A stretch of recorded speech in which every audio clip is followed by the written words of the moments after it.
নমস্কার, চাঁদনি চ্যানেলে আপনাদের স্বাগত জানাই। আজ আপনারা শুনছেন একটি অসাধারণ গল্প, রাজমুকুট।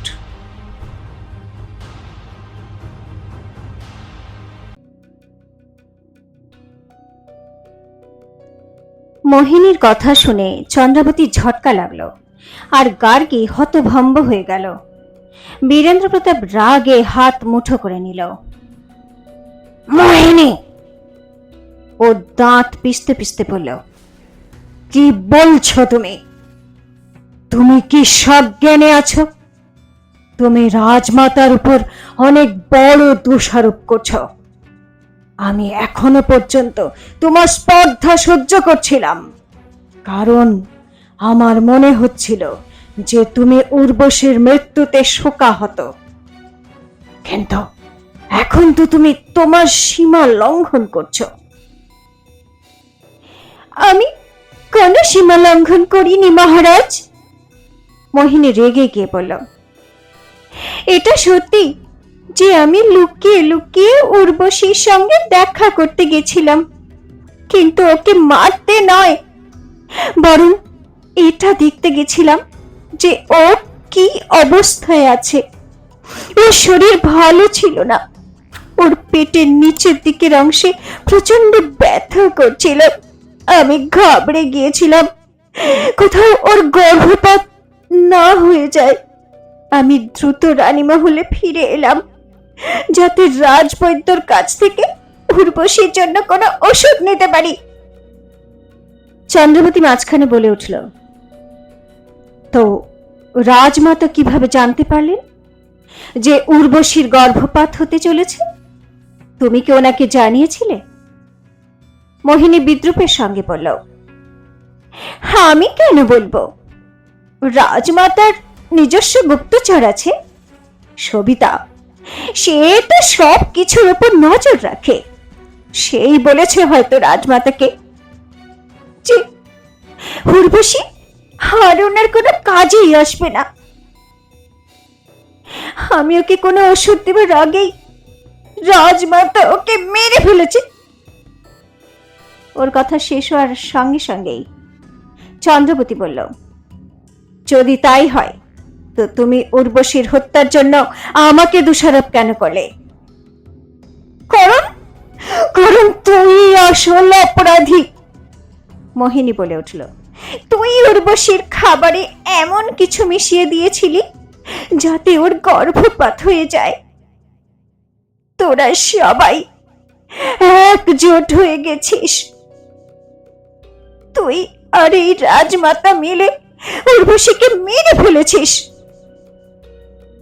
বড় কুমার! গার্গী হঠাৎ চিৎকার করলেন, এই মোহিনীকে আমার সামনে থেকে দূরে সরিয়ে দাও, না হলে আমি ওকে টুকরো টুকরো করে কেটে ফেলবো। গার্গী নিজের দুটো হাত বুকের উপর রেখে যন্ত্রণায় ছটফট করে উঠল। মা! বীরেন্দ্র প্রতাপ ঘাবড়ে গিয়ে ওনাকে সামলাতে লাগলো। চন্দ্রাবতীও ওর সাহায্য করতে এগিয়ে এলো। মোহিনী ব্যঙ্গ করে বলে উঠল, এই নাটক অন্য কাউকে দেখাবেন রাজমাতা।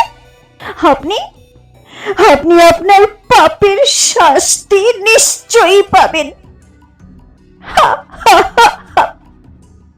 চটাস! মোহিনীকে এমন জোরে থাপ্পড় মারল বীরেন্দ্র প্রতাপ, নিজের রাগ সামলাতে না পেরে, যে ও সেখানেই মেঝেতে পড়ে অজ্ঞান হয়ে গেল। কিন্তু বীরেন্দ্র প্রতাপের রাগ এতেও শান্ত হলো না। ও নিজের তলোয়ার বার করে নিল। তা দেখে চন্দ্রাবতী ঝাঁপিয়ে পড়ে ওর হাত ধরে ফেলল। না মহারাজ! বীরেন্দ্র প্রতাপকে মোহিনীর থেকে দূরে টানতে টানতে বলল, এরকম অনর্থ করবেন না। আজই এই রানীমহলে উর্বশীর মৃত্যু হয়েছে, আর একটা হত্যার পাপ আপনি নিজের উপর নেবেন না। কেউ আছো? মোহিনী রানীমাকে ওর ঘরে নিয়ে যাও। দ্রুত দুজন কিন্নর দেহরক্ষী দৌড়ে ঘরে ঢুকলো আর অচেতন মোহিনীকে তুলে নিয়ে চলে গেল। এতক্ষণ দরজার বাইরে দাঁড়িয়ে থাকা সবিতাও ছুটে ঘরে ঢুকলো। গার্গীকে সামলাতে সামলাতে বলল, শান্ত হন রাজমাতা। ওই মোহিনী তো রাগের মাথায় কি সব আজে বাজে বলছিল। ও নিজেকে বাঁচানোর জন্যই এইসব নাটক করছে। ওর কথা ভুলে যান আর এই ওষুধ খেয়ে বিশ্রাম করুন। এ কথা বলে সবিতা গার্গীকে একটা ওষুধ খাওয়ালো। গার্গী নিজের চোখ বন্ধ করে নিজেকে শান্ত করার চেষ্টা করতে থাকলো। চন্দ্রাবতী দীর্ঘশ্বাস ছেড়ে একবার গার্গীর দিকে তাকালো, তারপর ওখান থেকে চলে যেতে লাগলো। দাঁড়াও চন্দ্রাবতী, বীরেন্দ্র প্রতাপ ওকে থামতে বলল। আমার তোমার সঙ্গে কিছু গুরুত্বপূর্ণ কথা আছে, একটু আমার সঙ্গে আমার ঘরে চলো। বীরেন্দ্র প্রতাপ ওর ঘর থেকে সঙ্গে সঙ্গে বাইরে বেরিয়ে গেল। চন্দ্রাবতী এক পলকের জন্য কিছু ভাবলো আর বীরেন্দ্র প্রতাপের পিছনে পিছনে যেতে লাগলো। ওরা দুজন চলে যাওয়ার পর গার্গী এক ঝটকায় ওর চোখ খুলল। সবিতা, ও কঠিন স্বরে আস্তে আস্তে বলল, যাও গিয়ে খবর নাও বীরেন্দ্র প্রতাপ এই ধূর্ত চন্দ্রাবতীর সঙ্গে কি কথা বলতে চায়। যে আগে রাজমাতা। সবিতা ওখান থেকে চলে গেল। এদিকে রানীমহলের সব পাটরানীরা এখন সুরেলার ঘরে জমা হয়েছিল। ওরা খবর পেয়ে গিয়েছিল আজকের বৈঠকে কি ঘটনা ঘটেছিল। হঠাৎই কিন্নর প্রমীলা দৌড়ে দৌড়ে সেখানে এলো। রানীমা, হাঁপাতে হাঁপাতে বলল, মোহিনীর গল্প তো এবার শেষ হতে চলেছে। এখন ওই চন্দ্রাবতী শুধু আর মহারানী নয়, বরঞ্চ খুব তাড়াতাড়ি মোহিনী আর উর্বশী দুজনের জায়গায় নিতে চলেছে। কথাটা শুনে সুরেলা সমেত সমস্ত পাটরানীদের মধ্যে আলোচনা শুরু হয়ে গেল। সবাইকে শান্ত করে সুরেলা প্রমীলাকে জিজ্ঞাসা করল, আরে কি হয়েছে পুষ্পা? প্রমীলা তাড়াতাড়ি বলতে লাগলো, হায় হায় রানীমা, সর্বনাশ হয়ে গেছে। জীবনে প্রথমবার মহারাজ ওনার প্রিয়তমা রানী মোহিনীকে থাপ্পড় মেরেছেন, আর এমন মেরেছেন যে ও চোখে সর্ষে ফুল দেখতে দেখতে অজ্ঞানী হয়ে গেল। তারপর মহারাজ চন্দ্রাবতীকে নিয়ে নিজের ঘরে চলে গেলেন। সমস্ত পাটরানীদের মুখ হাঁ হয়ে গেল। হারি, এক রাতেই পাশা পাল্টে গেল কি করে?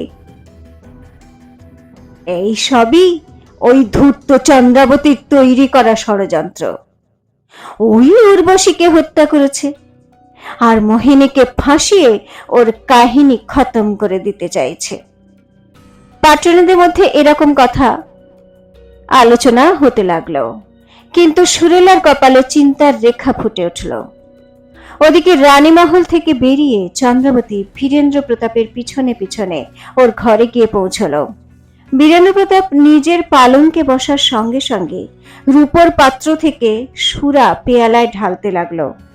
চন্দ্রাবতী চুপচাপ ওর সামনের একটা আসনে বসল। সুরার একটা ঢোক পান করতে করতে গম্ভীর স্বরে বলল, চন্দ্রাবতী, তোমার কাছে কি কোনো ভারী প্রমাণ আছে যাতে প্রমাণিত হবে যে মোহিনী উর্বশীকে মেরেছে? চন্দ্রাবতী সামলে নিয়ে জবাব দিল, ভারী প্রমাণ তো মোহিনীর হাতের ওই সুবর্ণ বাজুবন্ধ মহারাজ, যেটা একান্ত মহলে পাওয়া গেছে। না না, আমি ওটার কথা বলছি না। বীরেন্দ্র প্রতাপ ওর কথা শেষ হওয়ার আগেই বলল, না চন্দ্রাবতী, আমি এটা জানতে চাই যে মোহিনী শেষ পর্যন্ত কেন উর্বশীকে হত্যা করবে। চন্দ্রাবতী খুব ভেবে চিন্তে জবাব দিল, কারণ ও রানীমা হলে নিজের ক্ষমতা বাড়াতে চেয়েছিল। উর্বশী সবসময় মোহিনী আর বজ্রকেতুর হাতের পুতুল ছিল। ওর বিবাহ একটা ষড়যন্ত্র করেই আপনার সঙ্গে করানো হয়েছিল মহারাজ। আর ওদের সৌভাগ্যবশত উর্বশী গর্ভবতী হয়ে গেল। মোহিনী আর বজ্রকেতু উর্বশীর সন্তানের ওপর নিজেদের অধিকার ফলাতে চেয়েছিল, কিন্তু যখন রাজমাতা ওকে একান্ত মহলে পাঠিয়ে দিলেন, তখন মোহিনীর সমস্ত পরিকল্পনা ভেস্তে গেল। সেজন্য ওর রাগে উর্বশীকে মেরে ফেলল, যাতে রাজমাতার পরিকল্পনাও অসফল হয়ে যায়। আর উনি যাতে বিক্রমগড়ের পরবর্তী উত্তরাধিকারী না পান। বীরেন্দ্র প্রতাপ চুপচাপ সুরা পান করতে করতে এইসব শুনছিল। তারপর হঠাৎ ও চন্দ্রাবতীর দিকে তাকিয়ে বলল, সত্যি কি উর্বশীর গর্ভপাত হওয়ার ছিল? চন্দ্রাবতী একটু ভেবে বলল, হতে পারে মহারাজ। একান্ত মহলের ওই ভয়ানক ঘরে থেকে এরকম হতেই পারে। চন্দ্রাবতী চুপ করে গেল, কিন্তু ওর মনে বিদ্যুতের মতো একটা কথা খেলে গেল। এমন নয় তো যে মোহিনী সত্যি কথা বলছে? ও ভাবতে লাগলো, সত্যি সত্যি গার্গী গর্ভপাতের কথা শুনে উর্বশীকে রাস্তা থেকে সরিয়ে দেয়নি তো? চন্দ্রাবতী এসব ভাবছিল, তখনই বীরেন্দ্র প্রতাপ রাগে বিড়বিড় করে বলল, ওই মোহিনী আর ওর বাবা বিশ্বাসঘাতকতা করলো আমার সঙ্গে। একটা দাসীর মেয়েকে আমার সঙ্গে জুড়ে দিল। আমি তো এমনিতেও ওই চরিত্রহীন উর্বশীকে বিয়েই করতে চাইনি, কিন্তু রাজমাতাই আমাকে মজবুর করে দিলেন। ঠিক আছে, ভালোই হলো যে আমি ওকে অগ্নিসিংহের সঙ্গে দেখে ফেললাম, না হলে আমিও হয়তো আজ শোক পালন করতাম। তার কথা শুনে চন্দ্রাবতীর আরো একটা ঝটকা লাগলো। ওর মাথায় আর মনির মধ্যে একটা তোলপাড় শুরু হয়ে গেল। ও মনে মনে বলতে লাগলো, সুরার নেশায় বীরেন্দ্র প্রতাপের ঘৃণা বাইরে বেরিয়েই এলো। উর্বশীর মৃত্যুর জন্য এর একটু দুঃখ নেই মনে। এমন নয় তো যে ও নিজেই উর্বশীকে মেরে ফেলেছে? কারণ উর্বশী ওকে নয়, অগ্নিসিংহকে ভালোবাসত। এমন নয় তো উর্বশীর গর্ভে সত্যি সত্যি সূর্যপ্রতাপের সন্তান ছিল, আর এই কথাটা বীরেন্দ্র প্রতাপ জেনে গিয়েছিল। চন্দ্রাবতীর মাথা শূন্য হয়ে গেল। মনে হচ্ছিল ও একটা চক্রব্যূহতে ফেসে গেছে, যার একটা দিক মোহিনী, আর একটা দিক গার্গী, আর আরেকটা দিক বীরেন্দ্র প্রতাপের হাতে ছিল। এরা তিনজনেই উর্বশীর হত্যাকারী হতে পারে। তিনজনেরই কাছেই উর্বশীকে হত্যা করার অনেক বড় বড় কারণ আছে। শোনো চন্দ্রাবতী। তখনই ওর কানে বীরেন্দ্র প্রতাপের নেশাগ্রস্ত কণ্ঠস্বর এলো। ও একেবারে সতর্ক হয়ে গেল।